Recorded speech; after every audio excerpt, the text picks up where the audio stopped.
Shall I start? Yes, please. Dilip sir.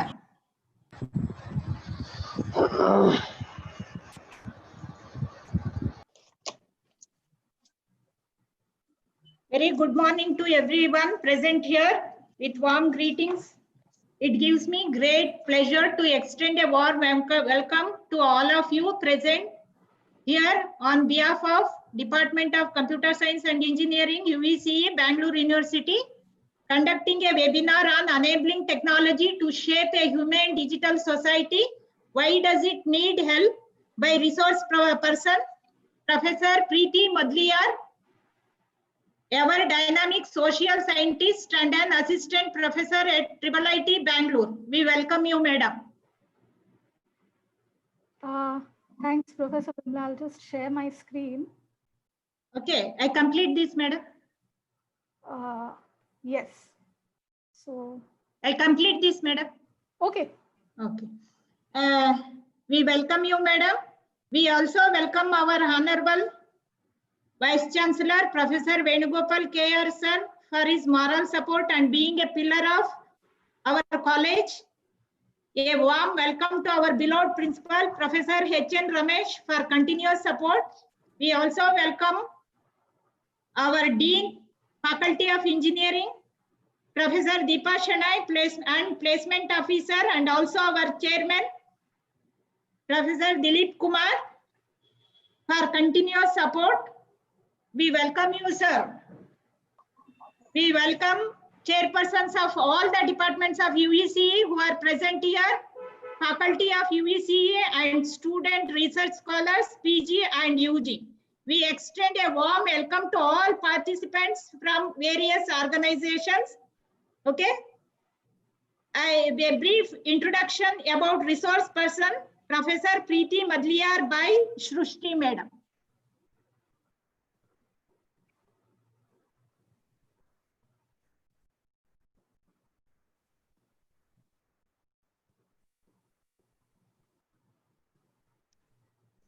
It is mute.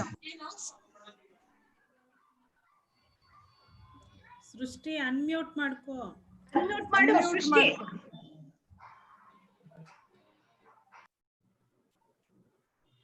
ಸೃಷ್ಟಿ unmute ಮಾಡ್ಕೋ.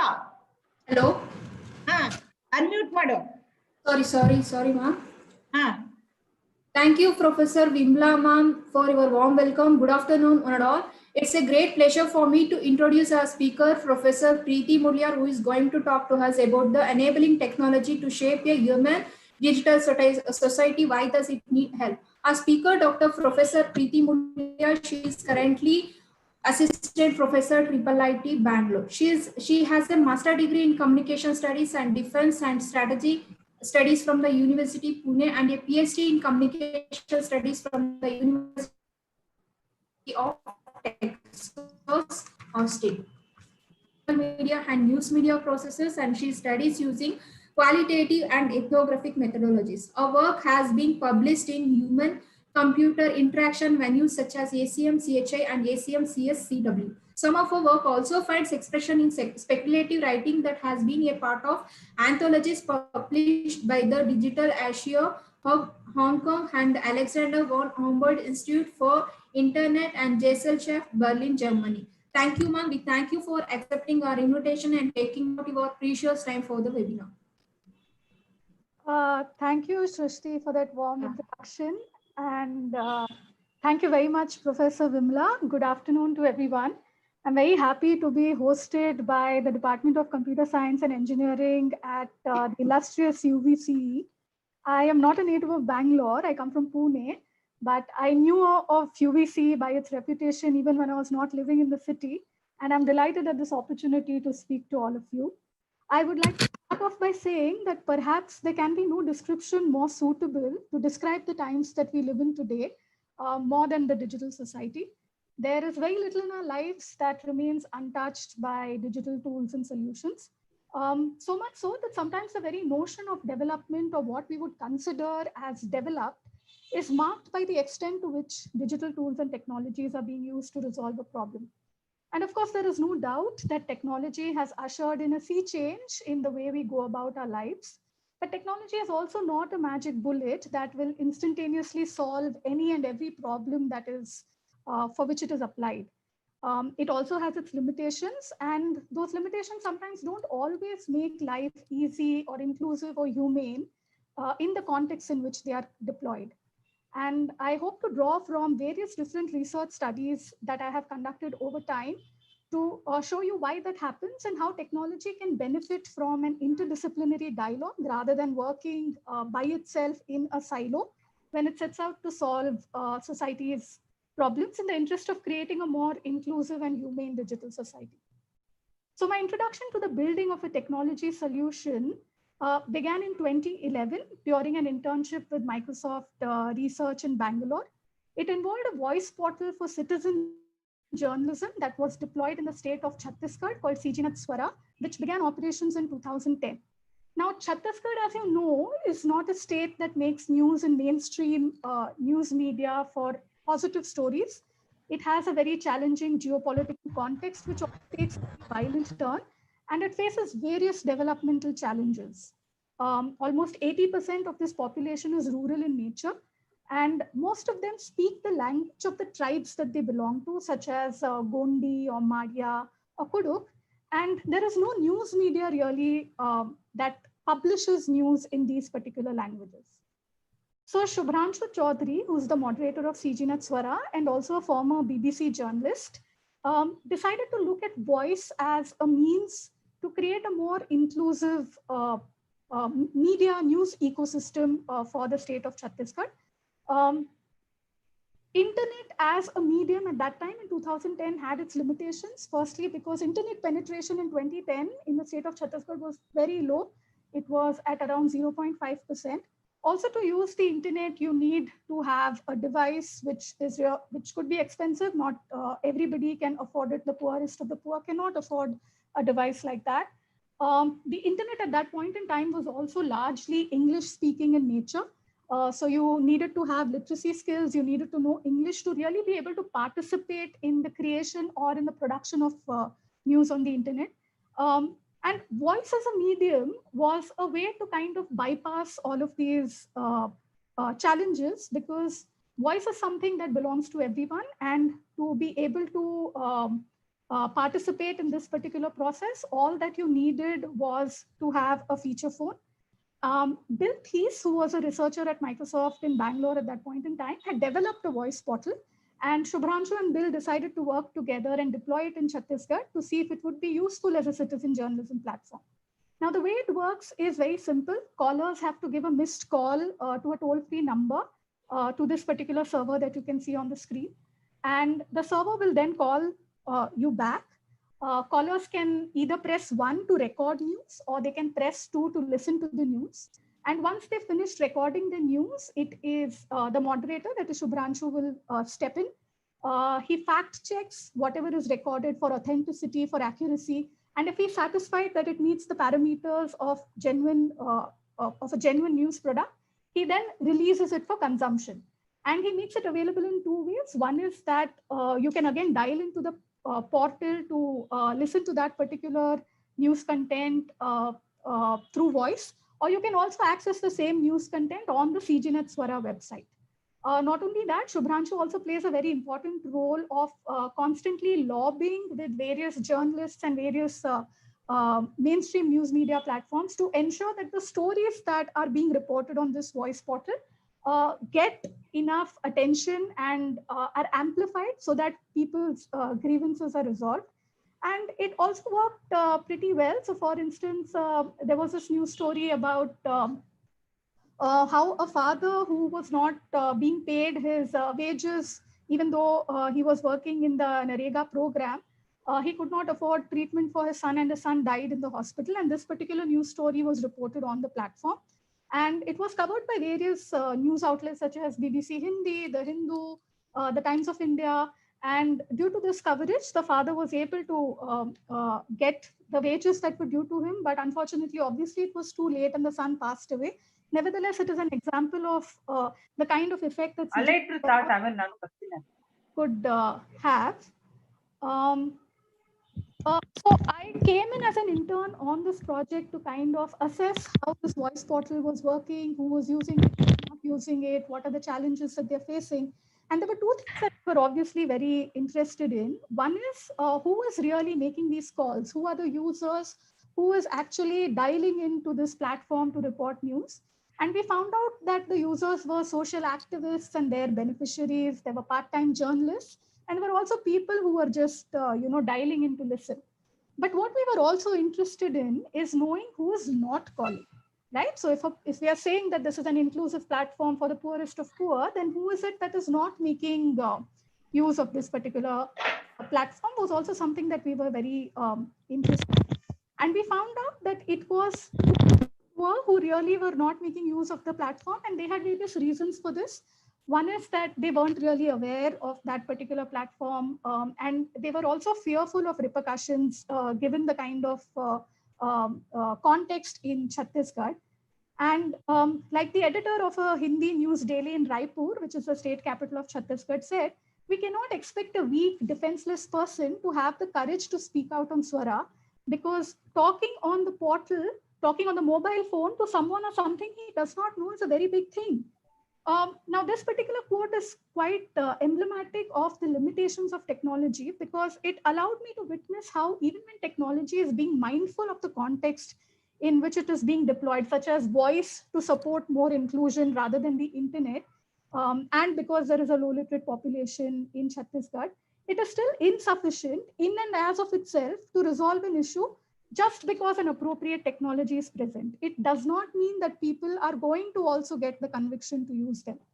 So working on this project exposed me to various important questions, such as what does technology even make possible? What are its limitations? And what can technology do better to help solve development issues? So it is perhaps appropriate that at IIIT Bangalore, where I work currently, we have two initiatives that acknowledge the complexities of technology design and use. We offer an MSc program in digital society, which is a 2-year interdisciplinary degree that is open to graduates from all disciplines. And we also have the Center for IT and Public Policy that addresses issues at the intersection of technology and public issues. So together we look at digital society from a very holistic, multidisciplinary and kaleidoscopic lens that encompasses a diverse range of concerns, which range from user experience, innovation, infrastructure and systems, the design of technology, and of course, policy and governance. So we really approach technology through all of these various lenses rather than just looking at, what are the technical features of a product or of a service. And we place people in the center of our interrogation of technologies. And it means that when we study technology, we take into account a range of variables and conditions, and we ground our research in contexts that include the recognition of variables such as gender, disability, livelihood, poverty. And in terms of disciplinary domains, we also represent research interests, right from information and communication technologies for development, human-computer interaction and HCI for development, science and technology studies, economic geography, policy, feminist studies. And our interests overlap, and our study of technology is thus informed by a very wide range of sources rather than just the discipline of engineering. Between us, we also use a variety of methodologies and inquiries of technology. The methodology that I use in my studies is qualitative and ethnographic in nature. It means that I do a lot of field work over a significant period of time to enable sufficient understanding of the context and situations that people encounter when they interact with technology. My inquiries take the form of hanging out, observations, in-depth interviews, group discussions, and autoethnography. I travel a fair bit, and most of my work is in the rural area.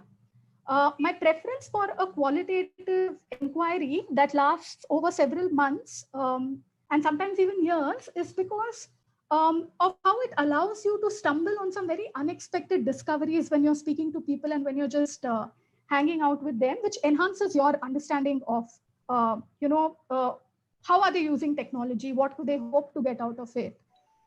So for instance, in 2015, when I was working for Xerox Research Center, I was part of a team that was tasked with finding out how engineering students learn and study so that we could build a learning platform for them. And this was back in 2015, right?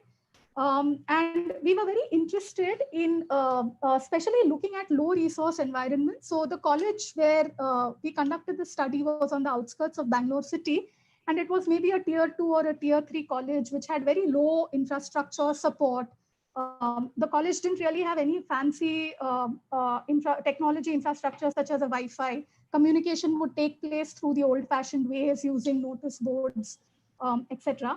And in the beginning, when I started interacting with the students, I would often remark on how strictly the college was segregated on gender lines, right? So as you can even see in this picture, the boys are sitting to one side of the classroom, the girls are sitting to the other side, and we would never see them talk to each other, you know. So they would occupy the same classroom. They had been together for almost 3 years now. But we would never ever see them even talk to each other. And I would often tell the student that it's, you know, how do you manage to even work on group projects and all? And they would say, well, you know, it is the norm here. While there is no rule as such, it is an unwritten norm that you shouldn't really be talking to members of the opposite sex. And often when teachers see us doing that, they scold us, they insult us. So it is a bit of that is how things are, and we would rather not risk being scolded by teachers.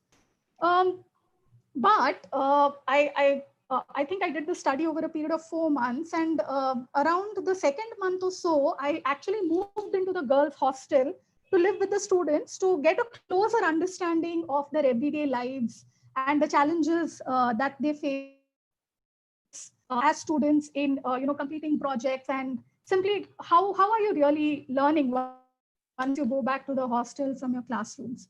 And this closeness with the students actually resulted in a very startling finding for me when the students at last opened up and said that, you know, while we may not be speaking to each other face to face, we are actually very good friends with each other on WhatsApp, right? So all this while, all of us, the research team was thinking that there is absolutely no communication between the students. And we were correct to an extent. There was no communication between the students, but the lack of communication was only in the offline space. In the online space on WhatsApp, all of them were talking to each other. And this communication was something that was completely invisible to us. And it showed us the importance of WhatsApp as a medium for communication for the students, where in the online space, they could simply subvert and bypass many of these very restrictive social norms that they had to adhere to, such as, you know, you can't really speak to boys or you can't really speak to girls. And this is going against the norms of our particular college. We found that one of the main attractions about WhatsApp's popularity among these students was because it provided them with a very low risk environment to communicate with one another. They could adhere to college norms that sought to police their offline interactions while continuing interaction in the online world.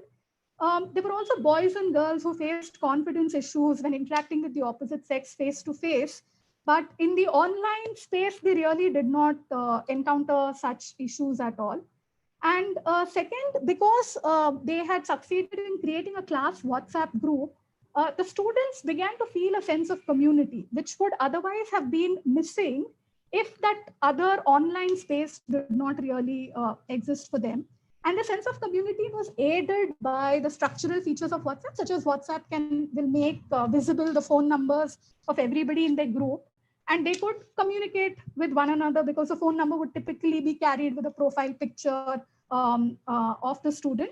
And they would use this space for a lot of things, right? Such as discussing funny things that professors would say, or sharing class notes with one another, or just, you know, the very act of saying good morning every morning, you know, when they would wake up, everybody would say good morning on the group. Then during dinner time, they would all ask each other, have you had dinner? What did you eat? And then they would say good night and go off to sleep. So it really helped students feel a part of a community. Now, what it allowed us to do, because we were seeking to build a learning platform, what it allowed us to do was integrate WhatsApp as a very prominent and easy to access feature in the learning platform that we were building, because we saw that communication with their classmates was very important for these college students. And it becomes a very important part of learning and of experiencing college life which is, college life is not all studies. A major part of it is also about having fun with your friends. And students were motivated and kept and continued to be interested in their classwork and in things that they were learning, because they can also discuss it with one another. And but the point that I'm trying to make here is that this discovery would not have been possible if I hadn't really engaged with the students over a long period of time and moved into the hostel to get a closer insight into the way they are living their lives. And it is because of this particular methodology that I adopted that this insight was possible. Because something like this would have never come out with, say, a survey where you just distribute questionnaires and you ask people questions and they just tick off boxes. So such an insight would never have been possible at that point of time. Another of my research inquiries involved assessing a telecommunication project called the National Optical Fiber Network, or BharatNet. This used to make regular news a few years earlier. And the aim of this project was to connect rural India to high-speed broadband internet, because as you would be aware of, that in rural areas, at least mobile internet service is quite patchy, and private service providers don't really, are not very attentive to connecting the rural areas to the internet. So this was a Government of India initiative, and they decided to lay incremental optical fiber from the block level to the Gram Panchayats. And the aim was to connect around 250,000 Gram Panchayats, which would cover a total distance of 5 lakh route kilometers. And from the Gram Panchayat, what was decided was that horizontal connectivity would be provided to institutions such as primary schools, healthcare centers, police stations, using DBWT devices for long-range Wi-Fi. And there were 3 states that were included as part of the pilot study, which was Rajasthan, Tripura, and Andhra Pradesh. And these pilot sites also received a lot of equipment such as, LCD screens, printers, UPS units, and they also got personnel who were exclusively in charge of looking after and maintaining the infrastructure. So I began my study of the pilot project sites in 2016, which was almost 4 years after these villages were connected to NOFN. And it was a pretty dismal sight that I saw, right? I mean, the infrastructure was not working in most places. There was no maintenance. Everything had shut down. Since the project money had run out, there was no personnel to really take care of the maintenance and the upkeep. So I visited each of the states. I went to Tripura, I went to Andhra Pradesh, I went to Rajasthan to kind of understand how is infrastructure that is part of a very important policy initiative in India. Is it really functioning? Is it really meeting its particular goals? And I didn't really see that happening. Sorry, is there a question? Continue, madam. Continue. No problem. Okay. But in Rajasthan, when I was visiting the NOFN site, I also saw a very interesting phenomenon really playing out there. And in this particular Continue, madam. Continue. No problem. Continue. And here I saw that the internet was functional in the Gram Panchayat through Wi-Fi. And because a lot of villagers themselves were working in the Gram Panchayat, or they knew of people working in the Gram Panchayat, the password of the Wi-Fi system leaked, and it began circulating in the village, and almost everybody knew what the password was.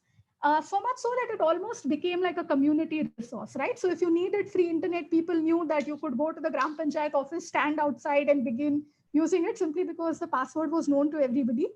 And the people working in the Gram Panchayat claimed that they did not know how to reset it. So I just found it a very interesting phenomenon that was playing out, that speaks to the logic and the register of, how do rural areas really interact and experience the internet.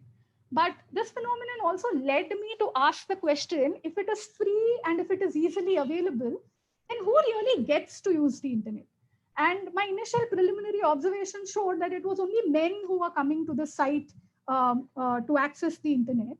And it was a pretty interesting observation for me, because on one hand, there was also a big policy push happening for Wi-Fi in India, where the Telecom Regulatory Authority of India was saying that, they want to make the consumption of data for the average Indian as common as consuming a cup of hot chai. And there was a very vigorous policy push for Wi-Fi as a means to connect, to complete last mile connectivity for, especially in both rural and urban areas. But this problem was more acute in rural areas, because at least urban India has decent connectivity from private service providers of the internet. And I also was experiencing a lot of challenges in doing fieldwork in this particular space. For instance, it was very challenging for me to get hotel accommodation there, because I was a single woman and I was not accompanied by anybody. And so I had to commute daily from Ajmer city to the village, which was almost 50 kilometers away. And because I was completely dependent on public transport and the bus schedule, it affected my fieldwork a lot, because it constrained the time that I could spend in the field. My movements in the village were constantly being monitored by the men there. So, and they would tell me things like, don't sit here, don't sit there, decent women don't occupy public spaces in this way. So I myself was also experiencing a lot of challenges in moving around and in doing their work, which led me to think about how is it that women living in these villages would perhaps be accessing internet, and what would their use of the internet be, and in what challenges are they really facing in coming to this free public Wi-Fi hotspot to access the internet. And I also wanted to critically examine the infrastructure of Wi-Fi, because it is considered that Wi-Fi is a very utopian and democratic infrastructure, because it is invisible. It does not constrain your space too much. You're free to move around within a reasonable distance. And as an infrastructure, it is really supposed to privilege freedom and mobility and sociality. But is that really so?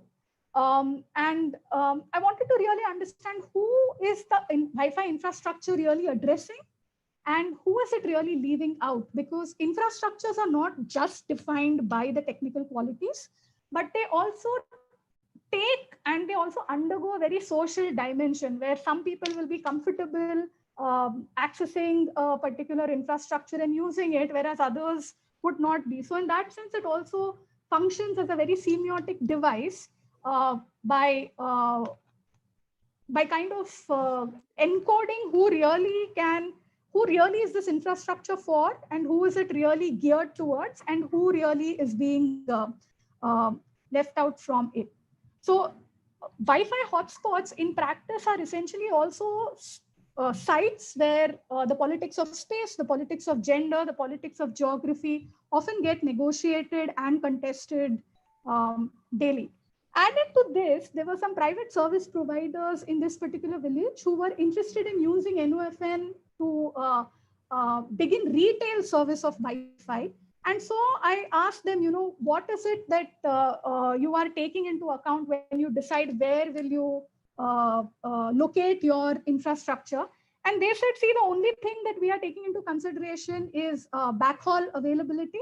And if there is 360-degree population around the place, and we find that the Gram Panchayat has that, so we will locate our infrastructure there.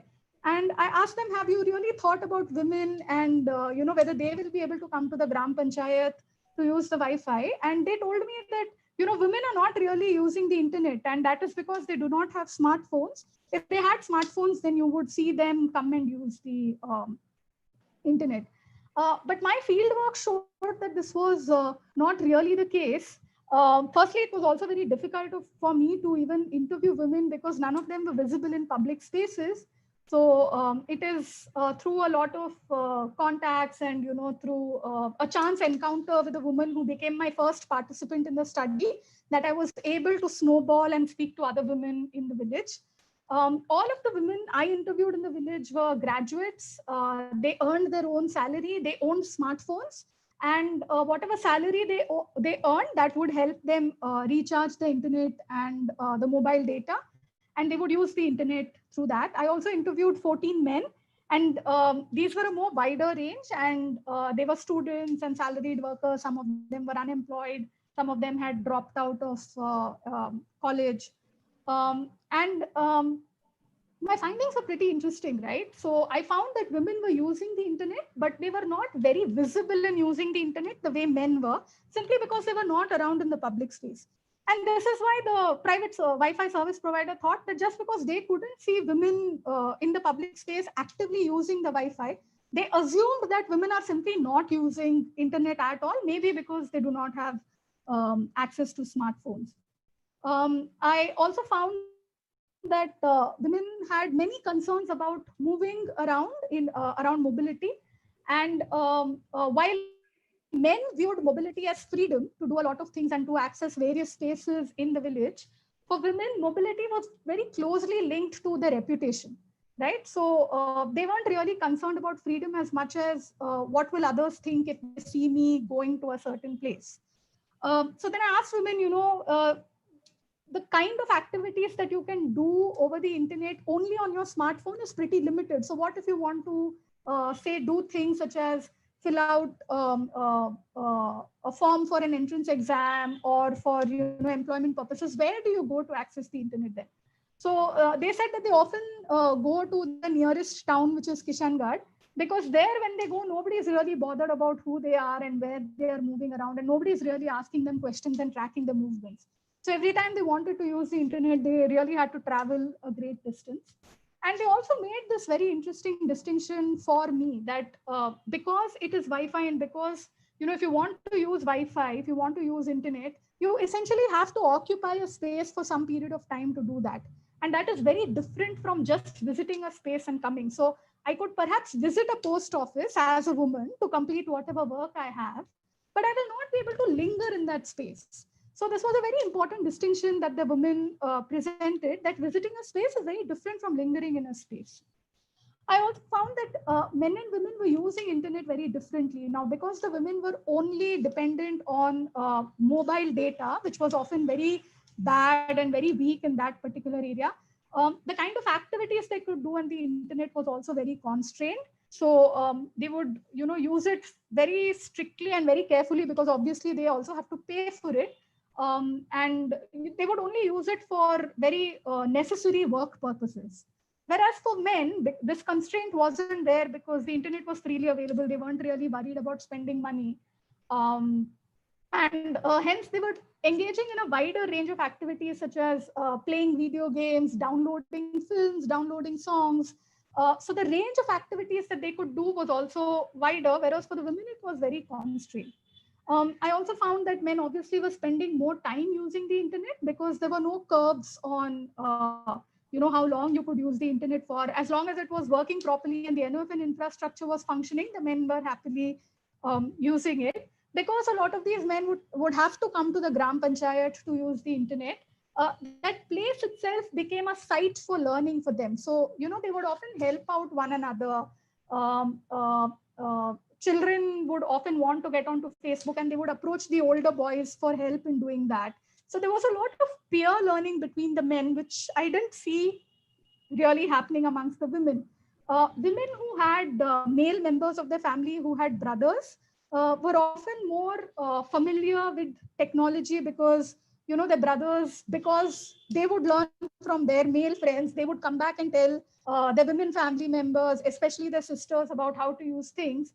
And if a woman participant in my study, if she didn't have a male family member of that sort, usually also meant that she was not as aware of the internet and as aware of mobile technology as women who had brothers. So women were very dependent on male relatives for learning about mobile and internet use. So what does this tell us about designing more inclusive Wi-Fi hotspots?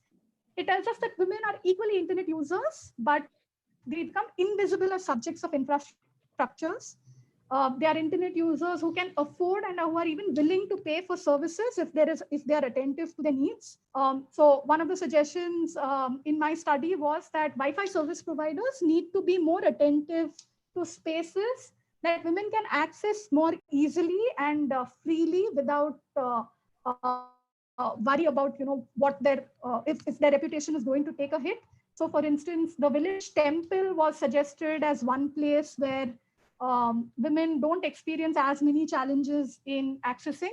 The other place that women told me was the bus stop, because by nature, a bus stop is a place where you have to wait. So they said, if while waiting, if Wi-Fi could be provided to us in that space, it will be very helpful, right? So women are also internet users who can and want to use the internet in the same way that men do. So all of the women that I spoke to said that, yes, we also want to download films. We also want to watch songs on YouTube, but we are unable to do so, right? So it is not that they don't want to do it. They want to do it. It's just that they do not have the resources. They do not have the data that will help them do it. Service providers should also be mindful about the fact that women experience constant surveillance from their communities about where they're going, whom they're talking to. And women simply do not share the same relationship with public spaces the way that men do. So what can service providers do? Rather than thinking that women are not using the internet because, maybe they do not have knowledge of technology, or maybe because they do not have access to smartphones, what service providers can do is build more diverse teams. So for instance, the service provider that I was interacting with in that village didn't have any women on his team. Maybe if he had women, maybe one of them would have also thought of this particular issue, or maybe she would have interacted with the women in the village and learned of the fact that there are very active internet women users. Another thing that service providers can do is that they can interview men about the internet habits of the women in their family, because the men will obviously know, if they have sisters, how they are using the internet, what their needs are. So even if it is difficult for you to access the women in the village, if you interview the men about the habits of the women in their family, you are still going to be able to get insights if there are women users and how they're using them. What can governments do? Governments can also play a very important role here, because regulators such as the Telecom Regulatory Authority of India, they have very clear directions and very clear mandates about, how the Wi-Fi infrastructure should be scaffolded, what should be the technical operating points, such as interoperator reliability and availability of backhaul. So as far as technical points of the infrastructure are concerned, the government is very good at giving very clear directions. So in a similar way, it can also mandate that service providers should be mindful about things like gender. It can mandate that service providers should look for inclusive spaces when they set out to create their hotspots, and should ensure that it is accessible by people with a wide range of conditions, such as gender is one, right? Women, looking for women-friendly spaces, looking for disability-friendly spaces. All of these become very important in the building of an inclusive society, because if you're only thinking from the point of view of men only because they're visible, that is not an inclusive digital society from any point of view. And given that women are generally absent from public life in rural areas, their absence cannot really be taken for non-use in that particular sense. I will now move on to the last example that I have. And this particular study talks about biometric fingerprinting in the PDS system. And this is actually the title of my paper, Whether Humane Computer Interaction, Adult and Child Value Conflicts in the Biometric Fingerprinting for Food. Just going to briefly talk about food security in India. The National Food Security Act was passed in the year 2013. India does not have universal food security. So it covers around 75% of the rural population and 50% of the urban population. There is a ceiling. So once the ceiling is hit, new people cannot be a part of food security list. What the NFSA also sought to do was that it wanted to reform the public distribution system, or the PDS, because this has been a system that is notorious for a lot of corruption, and food grains get diverted into the open market. So technology has often been looked at as a solution to be able to control a lot of these things. And one of the suggestions that NFSA did was that it mandated that we will use Aadhaar, which was being built at that point in time, and we will use the biometrics of all beneficiaries to track whether they are the ones who are getting the food grains. Now, this obviously underwent a lot of debate. People went to court over this, and it's still a very contentious issue. And in 2018, the Supreme Court of India said that to access any kind of welfare scheme in India, biometrics will be mandatory. So with that, biometrics became mandatory to access the PDS in India. Without biometric authentication, you can't really get your quota of food grain.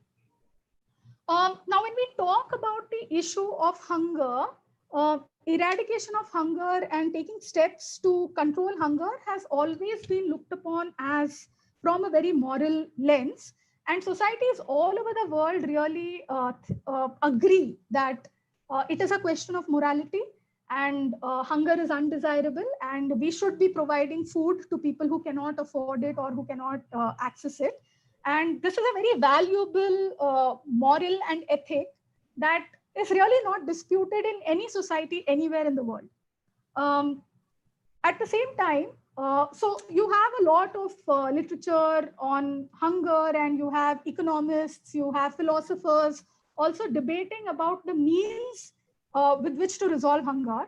And it is here that Amartya Sen, who has written widely on issues of justice, on issues of hunger, says that while freedom from hunger is a very important moral to pursue, it is also very important to see how you are going to achieve that mean. So what kind of institutional structures are you putting in place to resolve this issue of hunger? So he says both freedom from hunger and the institutional structures to achieve it are invested with the weight of moral values and moral assessment.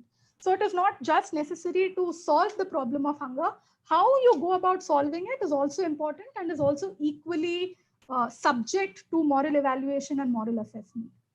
Now, in human-computer interaction, morals and ethics of technology and design is a very important and growing field of inquiry. And you have various ways in which values and morals are formalized in theory.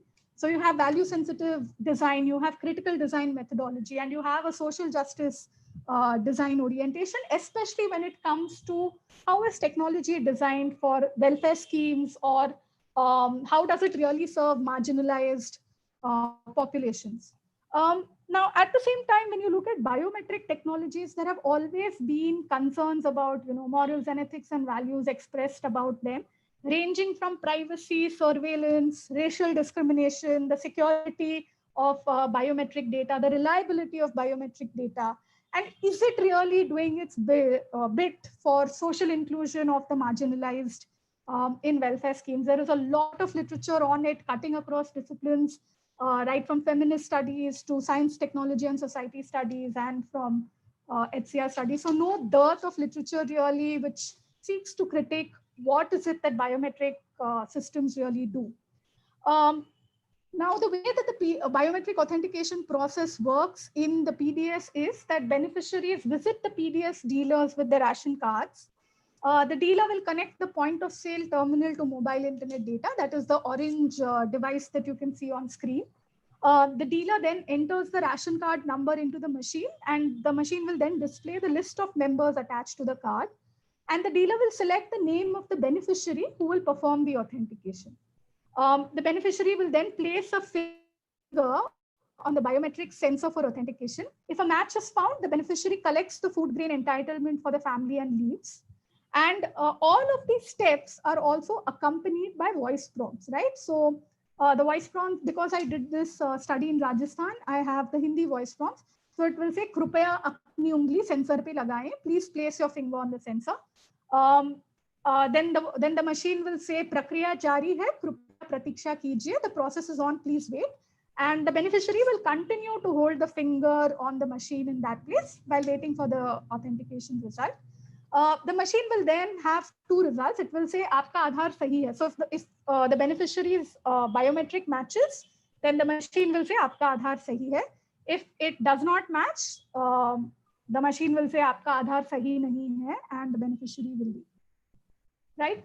So I did not really begin the study by deciding to take a moral or an ethical perspective or a humane perspective to the questions that I wanted to ask. I began the study with a very open-ended question because I wanted to know what was happening with the biometric authentication process, what kind of challenges and problems were the people facing. But as my fieldwork started proceeding, I found that a lot of complaints that were being made by people was because the procedure was in direct conflict with certain values of their own life with which they were living, right? So the first research question that I had at that point in time is, what are the value conflicts do adult beneficiaries experience when interacting with the PDS biometric authentication system? And I specify adult here because as my fieldwork progressed, I found that a lot of children were also participating in the authentication procedure.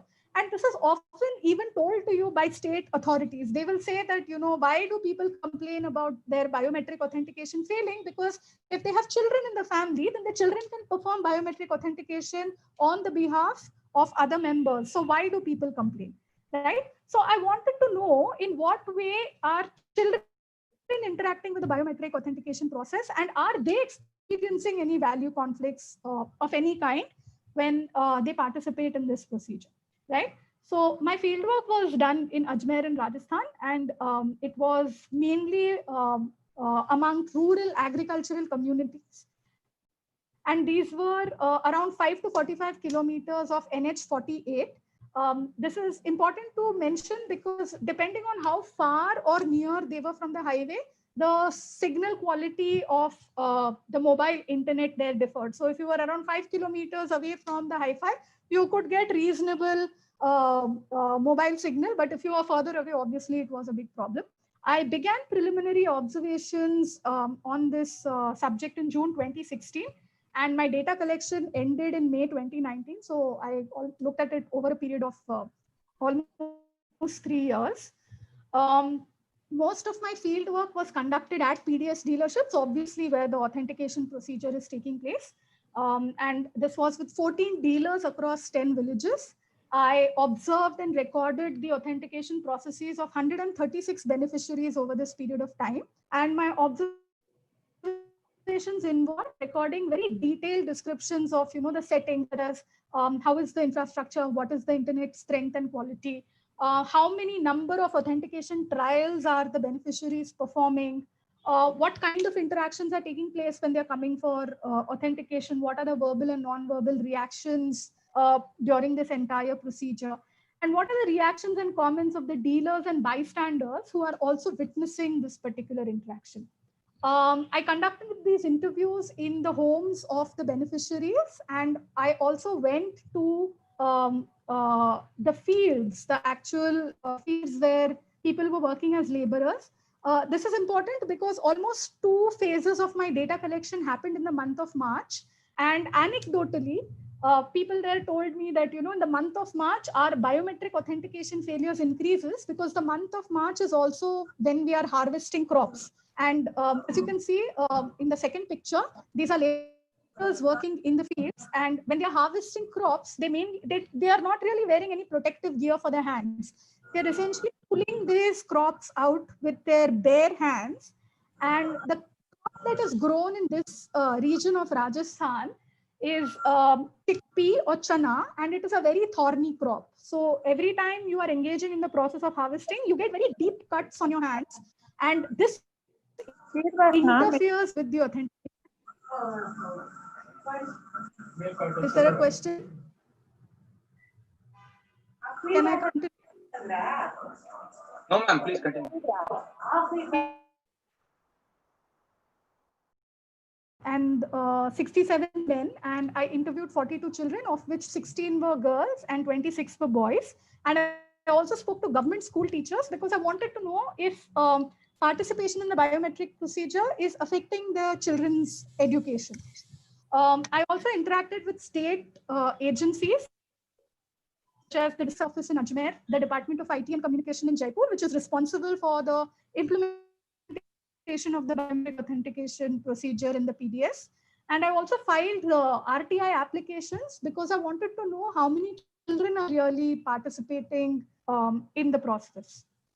So one of the first challenges in the biometric authentication procedure obviously comes from the weak internet infrastructure. The signal strength is simply very, very bad in the more interior areas of this particular region.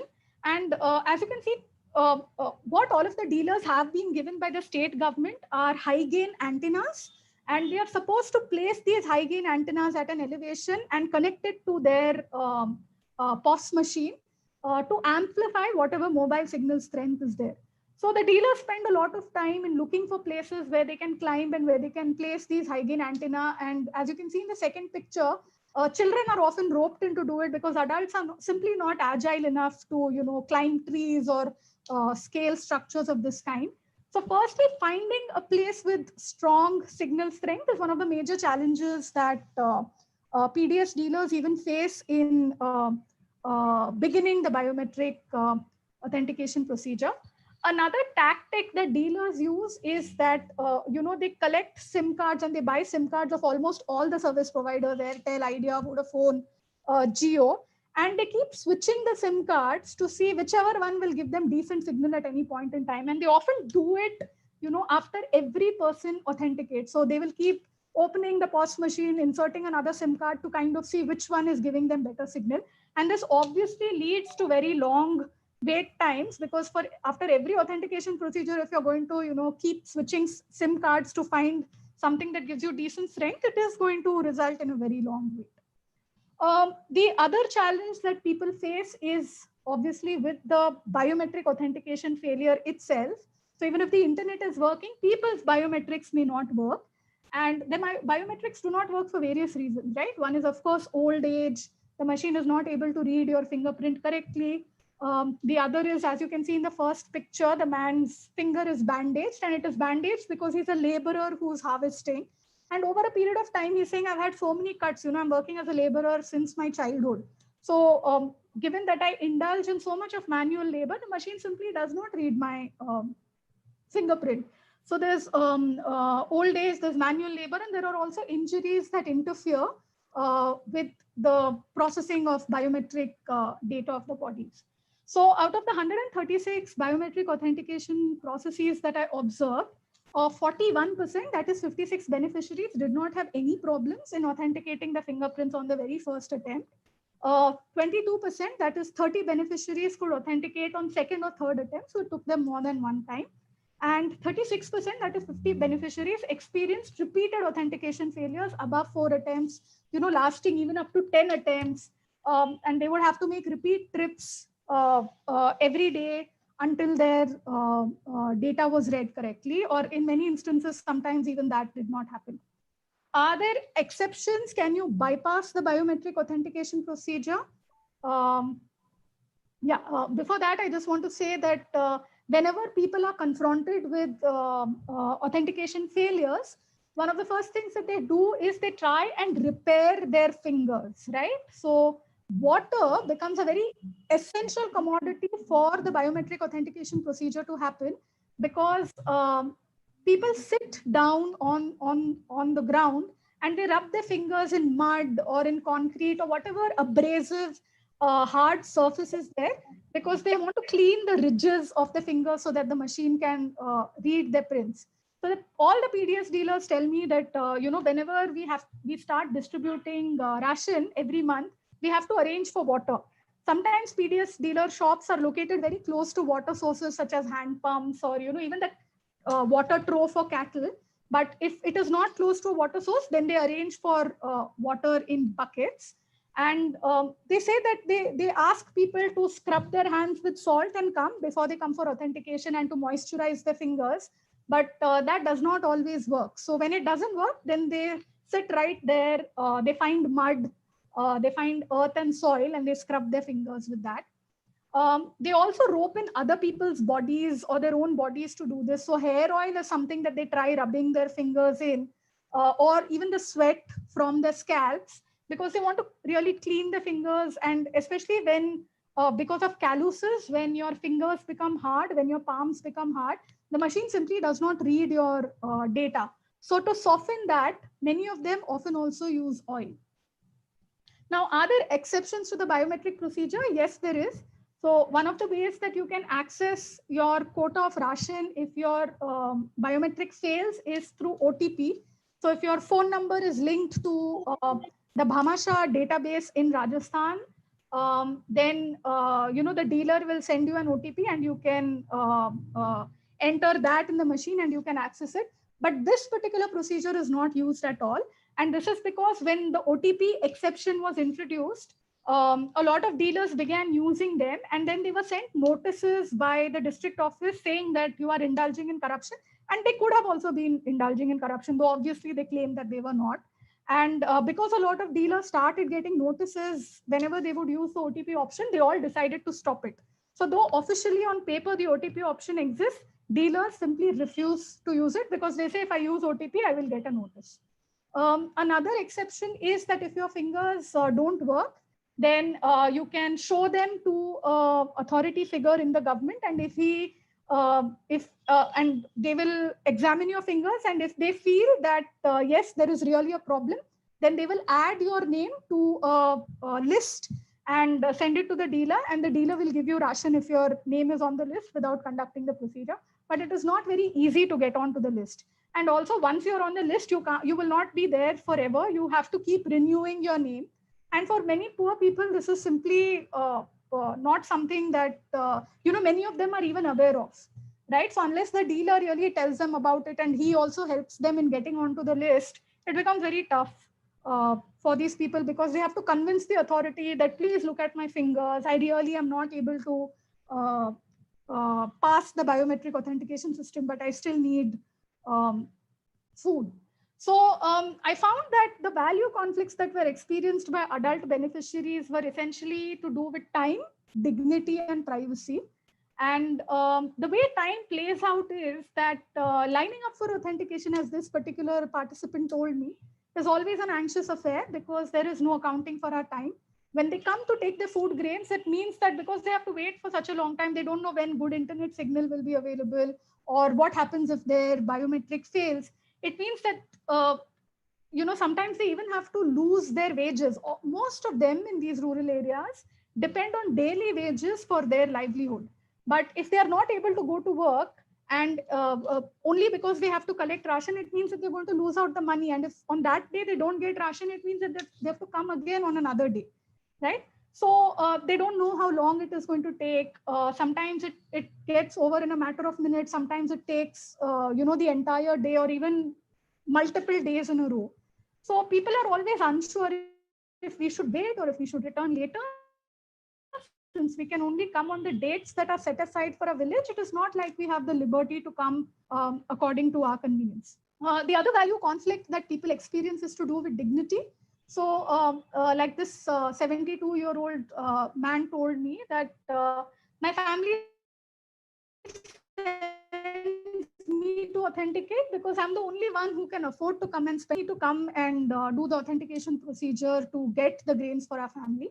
And before coming here, I clean my fingers with salt and oil them, but I have been waiting since 10 a.m. and now the oil has long dried up. I have to now rub them with dirt to clean them. It makes me very sad to have to do this at my age with everyone watching me, right? Because as you can see, the authentication procedure is often a very public event because there are so many people waiting, because the machine also issues voice commands. It creates a kind of an audience for its for the people who are also waiting, right? So there is people are obviously doing it in a very public setting, and this doesn't become problematic only for people like that 72-year-old man. Women often said that it becomes a highly embarrassing activity for them when their fingerprint fails, because they then have to sit in front of everybody and rub their hands in soil. And I think any one of us would be very embarrassed having to do this. It becomes even more acute in a place like Rajasthan, which is a very traditional, a conservative state, and which has a lot of restrictions on the way women live, right? But in this particular instance, this woman was actually very grateful for her veil. She said, I'm very grateful that I cover my face because at least when I'm sitting down and doing it, people can't see my face and people can't see the shame and embarrassment that I'm feeling. But I have to do this every time my authentication fails. So traditionally, the kind of privacy discussions that we have around biometrics is to do with data, right? But as my study shows that it is concerns about data are not something that these people have ever expressed or they even understand or they think of, right?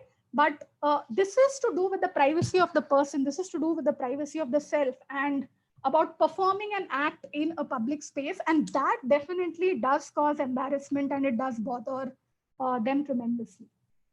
There are also many light-hearted moments. So for instance, this man, every time somebody's biometric authentication failed, he would mimic the machine and give the correct reason why the authentication has failed, such as, आप चने काट के आए हैं इसीलिए आपका आधार सही नहीं है, और आप बूढ़े हो गए हैं इसीलिए आपका आधार सही नहीं है. And he, in fact, faced a lot of problems in authenticating. And at last, when he could authenticate, he actually folded his hands and bowed down to the machine as if he were worshipping a god, right? He was so relieved that he could get his quota of ration. So these are the kinds of value conflicts that are experienced by adult beneficiaries. I now briefly touch upon what children are experiencing when they come to do the biometric authentication process. And children get involved in this particular procedure because the adults a lot of times seek to avoid it, right? They say, I have no option. I have to go out and earn money. I can't waste my time standing in the line for PDS. So they send their children to authenticate, right? And in many instances, children are often moved around in the family's ration card, right? So if there is a grandfather, he will often add his grandson or his granddaughter onto his ration card because at least they can go to the shop and perform the authentication and get food grains for them. So children, the constitution of blood relations and of families begins changing on paper on the ration card only so that children can represent certain adult members in the family who are not able to do the authentication procedure. So when I was interviewing children, they said things like, even we face a lot of anxiety. When our biometric authentication procedure succeeds, then we don't feel too anxious. But when it fails, then we feel like we've done something wrong, right? So like this 12-year-old boy told me, I was quite scared because I felt I had done something wrong. I don't mind going for authentication, but when I experience failure, I get very scared. Another 10-year-old told me that adults often treat them and bully them when they're standing in the line. And he says a dealer also doesn't answer us questions. When adults ask him questions, he will answer, but because I'm a child, he will scold me, he will yell at me, he will tell me to move away from his desk. Even when we are standing in the line, adults will often try to cut the queue because they feel we are children and we are not going to protest, which is also true because children get very scared to talk back to adults and to tell them, don't do this, right? So this is exactly what this 10-year-old was pointing out to me. I spoke to government school teachers to understand how is it that the biometric procedure is interfering with children's schooling or with play. And the teachers told me that, look, it's not that children haven't missed school before. They often miss school even for non-PDS related purposes, such as, they have to go out to graze cattle, or, elder siblings especially have childcare responsibilities. So they have to take care of their younger siblings. And due to these reasons, they definitely miss school. But what happens because of the biometric authentication procedure in the PDS is that because it happens every month, their absence from school is guaranteed at least, every month. Whereas, it's not every month that your sibling will fall ill or that your mother will send you out to graze the cattle, right? And the teachers say that we cannot penalize them because we know that food is important to everybody. So we have to let them go, and then we try and do what we can to help them catch up with whatever lessons that they have missed. So it also interrupts with the schooling and play. And this also surfaced in all of the interviews that I did where children would complain about, missing schools and often also that interfering with their playtime.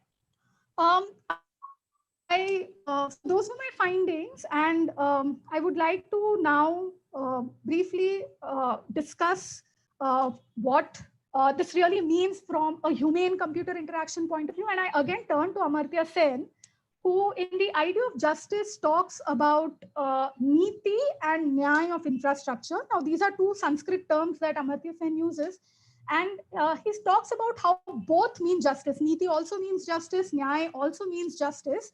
But it differs in the kind of justice that they represent, right? So Sen says that Niti represents a very formal organizational arrangement, whereas Nyaya takes a very broader and a more inclusive view to assess the nature and characteristics of justice and what kind of world and what kind of experience really emerges from a particular institutional arrangement to determine whether justice has really been served, right? So Sen argues that it is not enough to just evaluate structures on their arrangement, but it is equally important to evaluate how are people experiencing these arrangements.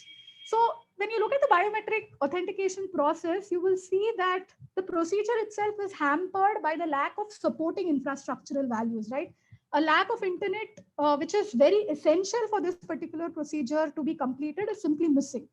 So, which is why beneficiaries experience value conflicts. And in the words of Bowker and Starr, who have written extensively on infrastructure, they are in a sense almost orphaned by the infrastructure because they cannot access a welfare scheme that they need badly, because the system insists on only reading the data of their bodies, but it does not really recognize the needs of their bodies in that sense, right? So a lot of value conflicts is really experienced by beneficiaries here. And this is even acknowledged by, Nandan Nilekani, who has architected Aadhaar. And this is what he wrote in the Times of India in January this year. So he says that the only way to address these on-ground challenges is to evaluate the technological systems within the complex mosaic of norms and practices on the ground, right? And he acknowledges that failures in the biometric authentication procedure in the PDS has led to exclusion, has led to people going without food, has led to people having to forego their quota of rations, because, almost over 2/3 of 4.7% who were surveyed in this particular study were still able to get rations, but the remaining 1/3 still remain an urgent action item for India. Now, the one question that people tell me is that 1/3 is a very small number. Why are you talking about all this? But you also have to remember that this is about hunger, right? And even 1/3 of people going hungry is a very big deal. And it is a form of injustice, especially when you claim to have a food security system in place. But because the biometric authentication fails, they are unable to access this particular welfare that has been put into place for them. So what is the way forward for an inclusive and humane digital society really? So from the study, some of the observations that I make is a technological design that seeks to advance social justice or welfare schemes should also be very mindful of translating into a fair and just experience for users. So if you go and speak to PDS beneficiaries in rural Rajasthan, they will say that their experience of the system is not at all fair. It is not at all just, right? So is justice really being done in this particular instance? And then would this really, what kind of values would the biometric authentication system represent when it is being put into place to resolve as serious a problem as hunger? So whose values is a particular technology privileging? Is it only privileging the values of the designer and the creator of the technology? Or is it even taking into account the values of the people who are ultimately going to be using them and who ultimately have to interact with them? Is a particular technology equally mindful of program and application design before deployment? So on one hand, we talk about technological design, but how it is being implemented and in what context it is being implemented is also something that we should take care of, and speak also about program design rather than just, very narrowly the rational elements of the technology that is going to be making it possible. And we also need to question things such as in what ways can lesser thought of stakeholders such as children be affected by the way a system is designed. Like there is almost no literature on children interacting with biometric infrastructures, but my study shows that children definitely are very active participants in performing biometric authentication in the PDS on behalf of the adults in the family. So I'm going to end my talk here. Some people and institutions that have been a part of research, of my research journey. And I'm now happy to take questions. You are even feel free to write to me later on this email ID. So I will now stop here and I'm available for any questions that you may have.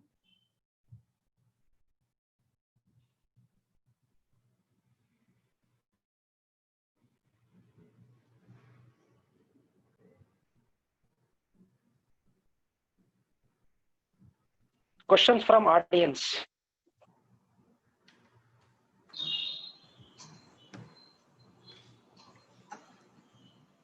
Any questions? Yeah, I have a question here. I am Dilip Kumar. Yes. Madam. Yes. You're Mr. talking about 5G networks in the future, that is in 2021. And still, in many of the states, we are not yet reached to the 4G level.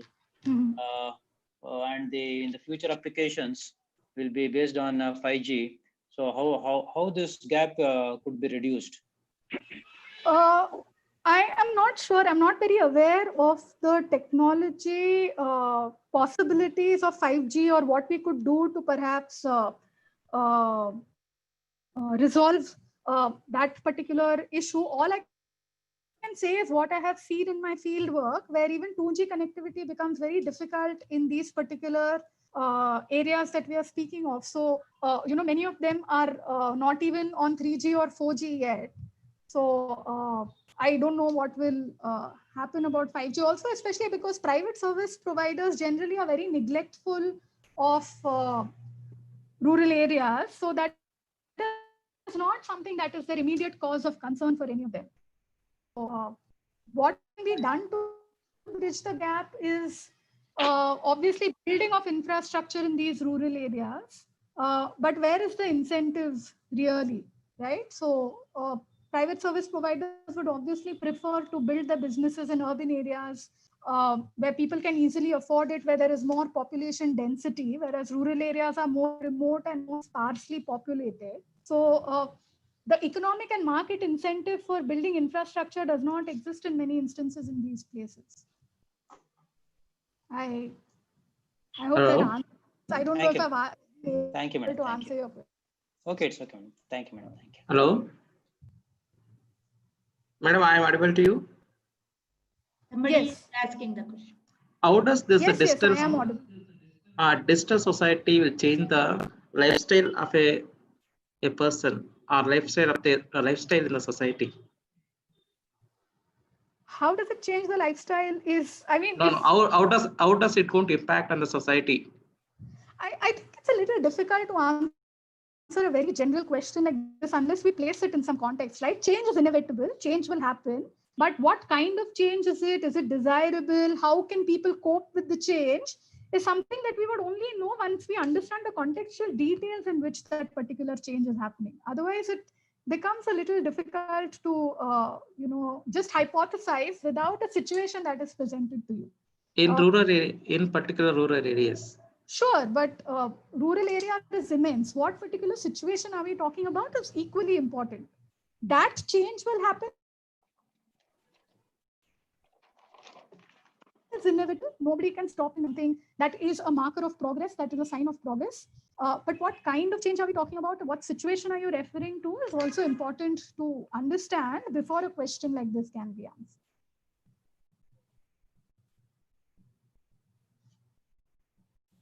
Any questions? Any other questions from audience?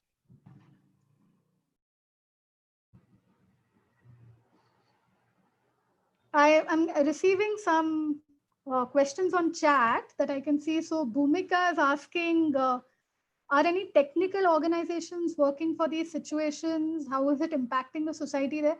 I think there are a lot of activists on the ground who, especially the PDS has a system, has a very robust activist network. It also has a very strong and vibrant research network where people are trying to amplify the challenges that that beneficiaries are facing in accessing food grains and ration. So I don't know if there are technical organizations working here, but definitely there are a lot of non-governmental organizations that work on the field with the beneficiaries. a lot of editorial in this particular subject, and PDS especially is a very hot button topic, right? Simply because it is so closely related to food, and in some instances, starvation deaths have also occurred. So it is a topic on which you'll find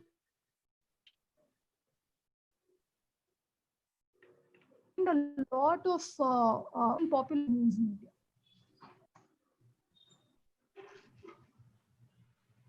Any questions? Still, we have enough time to have questions, queries. Okay, please, you can. Somebody is asking. Yeah, just a minute. There is one question, ma'am. Was the Bharat Network which was studied by you in one of your work on Wi-Fi? Yes, yes. It was BharatNet, which is earlier called NOFN, National Optical Fiber Network. When the NDA government came to power in 2014, it changed the name to BharatNet. Okay. Any other question?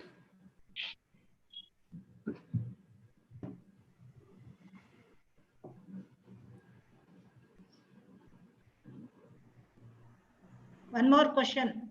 No. No, that's just That is Why are you? feedback form. Feedback form already is there. Don't send now. Someone sent, ma'am. The webinar group, they will see. Yeah. Any questions? Stop sharing the screen, okay. Srishti. Okay. Any questions, please?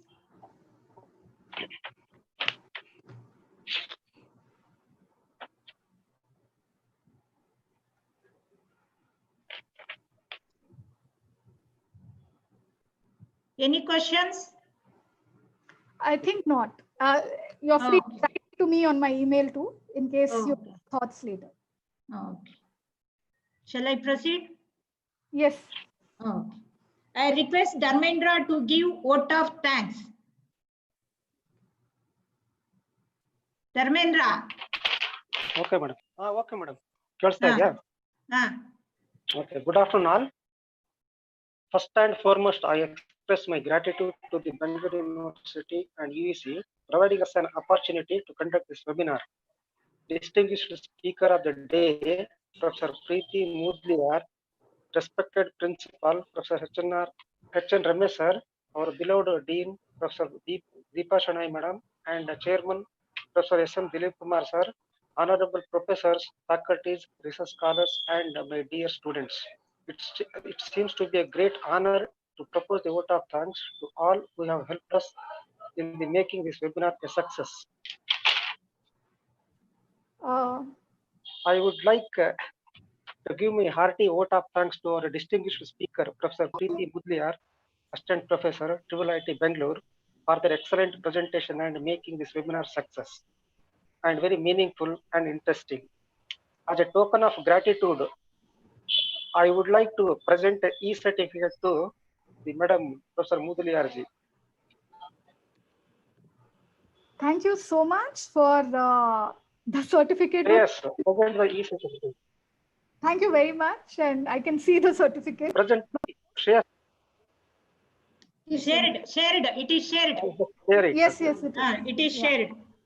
Yeah.